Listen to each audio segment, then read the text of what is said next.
الحمدللہ رب العالمین والصلاة والسلام علی سید المرسلین اما بعد فاعوذ باللہ من الشیطان الرجیم بسم اللہ الرحمن الرحیم الصلاة والسلام علیک یا رسول اللہ وعلی آلک واصحابک یا حبیب اللہ الصلاة والسلام علیک یا نبی اللہ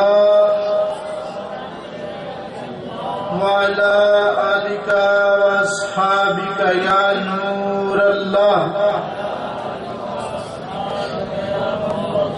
واجب الاحترام بزرگوں، پیارے پیارے اسلامی بھائیوں، پیارے آقا صلی اللہ تعالی علیہ وآلہ وسلم پر درود پاک پڑھنے کے بیش بہا فضائل و برکات ہیں۔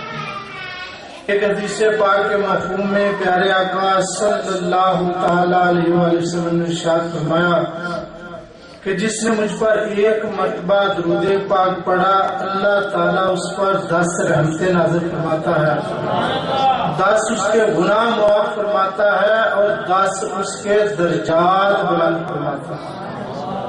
ایک اور حدیث پاک کے مفہوم میں پیارے آقا صلی اللہ تعالی علیہ وآلہ وسلم نے ارشاد فرمایا کہ جس نے دن بھر میں 50 مرتبہ مجھ پر درود پاک پڑھا، کل بروز قیامت میں اس سے مصافحہ صلی اللہ تعالی علیہ وسلم۔ اسی طرح ایک اور حدیث پاک کے مفہوم میں پیارے آقا صلی اللہ تعالی علیہ وآلہ وسلم نے ارشاد فرمایا کہ جو دن بھر میں 1000 مرتبہ مجھ پر درود پاک پڑھے گا، وہ اس وقت تک مرے گا نہیں جب تک جنت میں اپنے محال نہ دیکھے۔ تو پیارے اسلامی بھائیوں، کتنی بشارتیں ہیں ان حدیث مبارکہ میں کہ جو کوئی اپنے پیارے آقا مولا صلی اللہ تعالی علیہ وآلہ وسلم پر درود پاک پڑھے، اللہ تعالیٰ اس پر رحمتیں بھی نازل فرماتا ہے، اس کے گناہ بھی معاف فرماتا ہے اور اس کے درجات بھی بلند فرماتا ہے۔ اور پھر جو مزید زیادہ پڑھے تو کل بروز قیامت جس کو میرے آقا صلی اللہ تعالی علیہ وآلہ وسلم سے مصافحہ کی سعادت نصیب ہوگی، وہ قیامت کی ہولناکیوں، وحشتوں اور دشوار گزار گھاٹیوں سے نجات پا جائے گا۔ جو شخص یہ چاہے کہ کل بروز قیامت مجھے بھی یہ سعادت نصیب ہو، تو آج چاہیے کہ دنیا میں پیارے آقا صلی اللہ تعالی علیہ وسلم پر کثرت سے درود پاک پڑھا کرے۔ اور تیسری حدیث پاک کے مفہوم میں کہ جو شخص یہ چاہے کہ مرنے سے پہلے جنت میں اپنا مقام دیکھ لے، تو اسے چاہیے کہ وہ پیارے آقا صلی اللہ تعالی وسلم پر کثرت سے درود پاک پڑھا کرے۔ اسی طرح ایک مرتبہ میرے آقا صلی اللہ تعالی وسلم آپ نے مناظرہ فرمایا کہ حضرت ابو ہریرہ رضی اللہ تعالیٰ عنہ ایک پودا لگا رہے ہیں۔ استفسار فرمایا کہ اے ابو ہریرہ رضی اللہ تعالیٰ عنہ کیا کر رہے ہو؟ عرض کی یا رسول اللہ صلی اللہ تعالی وسلم درخت لگا رہا ہوں۔ تو میرے اور آپ کے آقا صلی اللہ تعالی وسلم نے ارشاد فرمایا کیا میں تجھے درخت لگانے کا بہترین طریقہ نہ ارشاد فرماؤں؟ عرض کی جی ہاں یا رسول اللہ صلی اللہ تعالی وسلم ضرور ارشاد فرمائیے۔ آپ صلی اللہ تعالی علیہ وآلہ وسلم نے ارشاد فرمایا کہ 4 کلمات ہیں، سبحان اللہ، الحمدللہ، لا الہ الا اللہ اور اللہ اکبر۔ جو کوئی ان 4 کلمات کو پڑھے گا، اللہ تعالیٰ اس کے نام کے 4 درخت جنت میں لگا دے گا، اور جو کوئی ان 4 کلمات میں ایک کلمہ پڑھے گا تو اللہ تعالیٰ اس کے نام کا ایک درخت جنت میں لگا دے گا۔ تو یہ استعمال پیارے آقا صلی اللہ تعالی وسلم نے ہمیں زبان کا بھی سکھایا تاکہ ہم اپنی زبان کو اللہ تعالیٰ کے ذکر سے تر رکھیں، اللہ کی تسبیح کریں، اللہ تعالیٰ ہمارے نام کے جنت میں درخت لگا دے، اور جس کے نام کے جنت میں درخت لگیں گے انشاءاللہ وہ جنت میں بھی ضرور جائے گا۔ پھر وہ درخت کیسے ہوں گے؟ پیارے آقا صلی اللہ تعالی وسلم نے ارشاد فرمایا، اگر ایک تیز رفتار گھوڑے سوار 500 سال تک دوڑتا رہے تو وہ درخت کی ایک سرے سے دوسرے سرے تک پہنچ نہیں سکے گا۔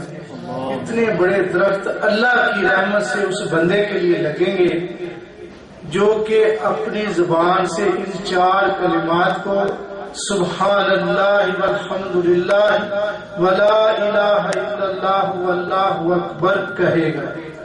تو یہ ہمیں زبان کا استعمال اللہ کی تسبیح میں اور زبان کا استعمال درود پاک میں، آج ہم اپنے گرد و پیش کو دیکھیں تو ہمارا اکثر وقت فضول گوئی میں گزرتا، بلکہ بجا اوقات ہم ایسے الفاظ اپنی زبان سے نکال لیتے ہیں کہ جن کی وجہ سے اللہ تعالیٰ ناراض ہو جاتا ہے۔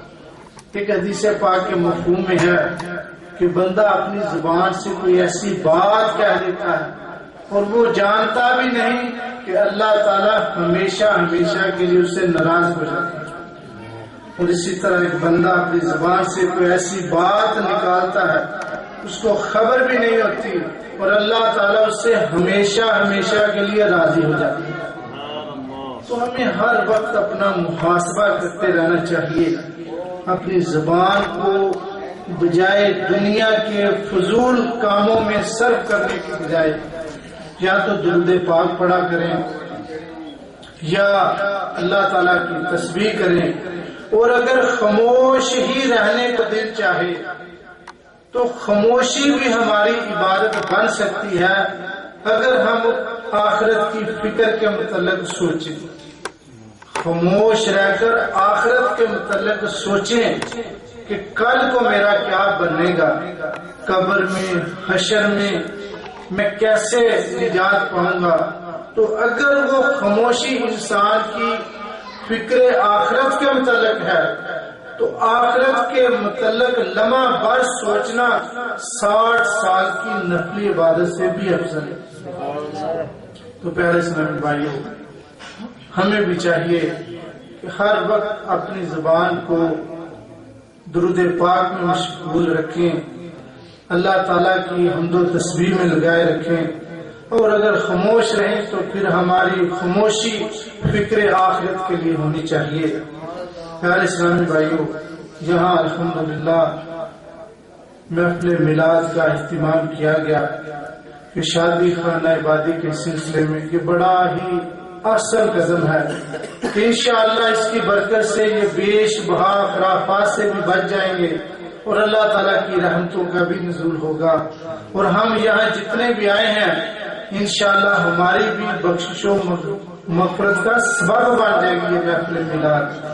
اور پیارے اسلامی بھائیوں، یہ یاد رکھیے کہ جہاں بھی محافل ہوتی ہیں زیادہ دیر اگر لگ بھی جائے تو ہمیں ہر صورت میں نمازوں کی پابندی کا اہتمام کرنا ہے، چاہے کوئی بندہ کتنی ہی لیٹ ہو جائے۔ فجر کی نماز ہمارے پیارے آقا صلی اللہ تعالی وسلم کی سنت مبارکہ باجماعت ادا کرنا ہے کہ جو بندہ ہمیشہ، ہمارے پیارے آقا صلی اللہ تعالی وسلم کی یہ دائمی سنت ہے کہ ہمیشہ 5 وقت کی نماز جو ہے وہ باجماعت ادا کی جائے۔ پیارے آقا صلی اللہ تعالی وسلم کی ایک حدیث پاک کے مفہوم میں ہے کہ بندہ اگر اس کو پتہ چل جائے کہ فجر کی نماز باجماعت کا کیا ثواب ہے تو اگر اسے کوہنیوں کے بال گھسٹ کر مسجد میں پہنچنا پڑے تو بھی وہ مسجد میں پہنچ جائے، اتنا اجر و ثواب فجر کی نماز باجماعت کا۔ اسی طرح عشاء کی نماز پیارے آقا صلی اللہ تعالی علیہ وسلم نے ارشاد فرمایا کہ جو بندہ عشاء کی نماز با جماعت ادا کرتا ہے گویا اس نے آدھی رات اللہ عز و جل کی راہ میں قیام کیا. تو اگر جو فجر اور عشاء با جماعت ادا کرے اللہ تعالیٰ اس کا سونا بھی عبادت میں لکھ دیتا ہے. اسی طرح دن بھر کی مصروفیات ہوتی ہیں، ہمارا رزق حلال کمانا یہ بھی عبادت، لیکن ہے وہ عبادت اسی وقت جب اب ہم اپنی نمازوں کا اور مرد حضرات اپنی با جماعت نمازوں کا اہتمام فرمائیں گے.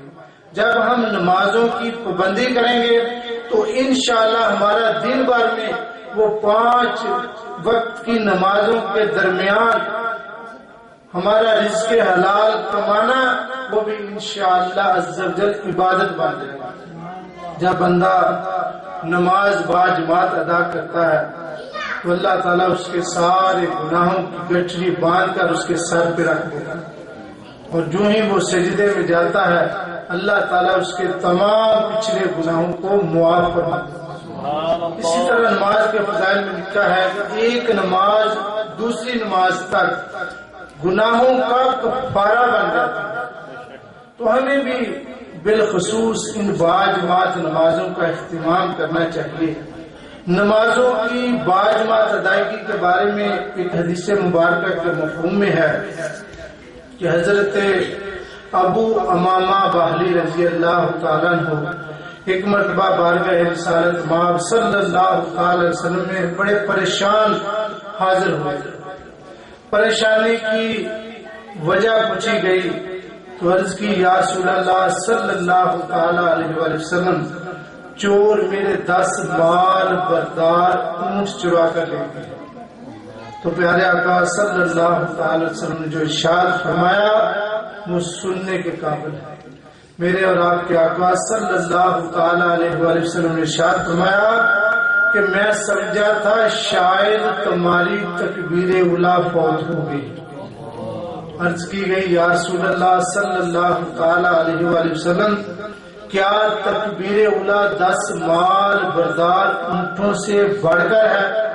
تو پیارے آقا صلی اللہ علیہ وسلم نے ارشاد فرمایا کہ دنیا جہان میں جو کچھ ہے ان سب سے بڑھ کر تکبیر اولا کا ثواب ہے.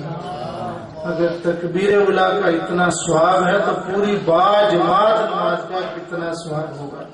اس کا ہم سب کو اندازہ کرنا چاہیے کہ نماز دین کا ستون ہے. نماز سے اللہ عز و جل کی رحمت نازل ہوتی ہے، نماز سے گناہ معاف ہوتے ہیں، نماز سے روزی میں برکت ہوتی ہے، نماز بیماریوں سے محفوظ رکھتی ہے، نماز سے اللہ عز و جل کی رحمت کا نزول ہوتا ہے. نمازی ہی کو پیارے آقا صلی اللہ علیہ وسلم کی شفاعت نصیب ہوتی ہے، اور بے نمازی سے اللہ عز و جل ناراض ہوتا ہے. جو بندہ جان بوجھ کر ایک نماز قضا کرتا ہے اس کا نام جہنم کے دروازے پہ لکھ دیا جاتا ہے کہ یہ بندہ اس دروازے سے جہنم میں داخل ہو. بعض روایتوں میں تو یہاں تک آتا ہے کہ جو بندہ جان بوجھ کر ایک نماز قضا کرتا ہے اس سے 2,88,00,000 برس جہنم کی آگ میں جلایا جائے گا. اتنی سخت روایتیں ہیں کہ جو جان بوجھ کر ایک نماز قضا کرتا ہے. تو پیارے اسلامی بھائیوں ہم سب کو اپنا اپنا محاسبہ کرنا چاہیے. اگر کوئی سستی ہے کوئی غفلت ہے تو اللہ تبارک تعالیٰ کی بارگاہ میں توبہ کرنی چاہیے کہ توبہ پیارے آقا صلی اللہ علیہ وسلم کے فرمان علی شان کا مفہوم ہے کہ جس نے پکی سچی توبہ کی وہ ایسے ہے جیسے اس نے گناہ کیا ہی. اللہ تعالیٰ کی رحمت بہت بڑی ہے، ہمیں اپنے گناہوں کی مغفرت اللہ تعالیٰ سے طلب کرنی چاہیے اور اس محفل پاک کی برکت سے دعا کرنی چاہیے کہ اللہ تعالیٰ اس گھر میں بھی رحمتوں برکتوں کا نزول فرمائے، ہماری لفظوں اور خطام کو بھی معاف فرمائے. الحمدللہ دعوت اسلامی کا ہفتہ وار سنتوں برائے اجتماع ہر جمعرات بعد نماز مغرب جامعہ مسجد سیدہ گوکی میں شروع ہو جاتا ہے. آپ بھی تشریف لایا کریں، اپنے ساتھیوں دوستوں کو بھی اس نیک محافل میں بھیجا کریں. حدیث پاک کے مفہوم میں ہے کہ ایک بندہ فوت ہو گیا، مرنے کے بعد اس کو اس وقت کے نبی علیہ السلام نے قبر میں ملاحظہ فرمایا کہ اس کو قبر میں سخت ترین عذاب دیا جائے. پھر کچھ عرصہ کے بعد اللہ کے نبی علیہ السلام وہاں سے گزرے تو اس بندے کو دیکھا کہ اس پر سے عذاب ختم ہو چکا ہے اور اس پر رحمتوں برکتوں کی بارشیں ہو رہی ہیں. اللہ تعالیٰ کی بارگاہ میں عرض کیا گیا کہ یا اللہ عز و جل مجھے اس کا بھید بتایا جائے کہ پہلی مرتبہ جب میں نے ملاحظہ فرمایا تو یہ بندہ زبردست عذاب میں گرفتار تھا اور اب دوسری مرتبہ میں نے دیکھا تو اس پر آپ کی رحمتوں برکتوں کا نزول ہو رہا ہے. تو اللہ تبارک و تعالیٰ نے ارشاد فرمایا کہ جب یہ مرا تھا تو اپنے پیچھے ایک حاملہ بیوی چھوڑ کر مرا تھا. پھر اس کے بچہ پیدا ہوا, پھر وہ بڑا ہوا, پھر وہ مکتب میں گیا اور اس نے پڑھا بسم اللہ الرحمن الرحیم. تو مجھے حیا آئی کہ جس کا بچہ مجھے دنیا میں رحمان اور رحیم کہہ رہا ہے میں اس کو زمین کے اندر عذاب دوں. میں نے اس کو بخش دیا اور اس پر رحمتوں برکتوں کی بارش ہوئی. تو ایک بچہ اگر پڑھے بسم اللہ الرحمن الرحیم اللہ تعالیٰ کا اسم شریف پڑھے تو اس کے باپ پر قبر پر رحمتوں برکتوں کی بارشیں ہوں.